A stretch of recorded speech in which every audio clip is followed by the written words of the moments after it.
এতে দেখ মামুন, আর এইটা হতে বোঝা গেল, আর এইটা বোঝা গেল। আর এই প্যাকেটটা এইটা হাতে কম বেশি করা বোঝা গেল। আর এরকম করে ডাব্বা হবে, কম বেশি হবে বোঝা গেল, দেখেছি।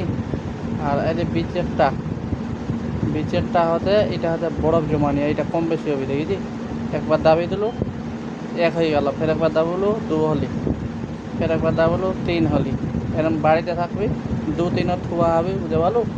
আর এইটা বিচেরটা বুঝতে পারলো। বিচেরটা হতে বরফ যদি জমি যায় উপরে তো এটা ছোটো বার বুঝতে পারলো। আরে বরফ ছুটপাত তখন দিবে এখন বুঝতে পারলো। দেখিস বিচেরটা চাপিয়ে ধরতে ভাই বুঝতে পারলো।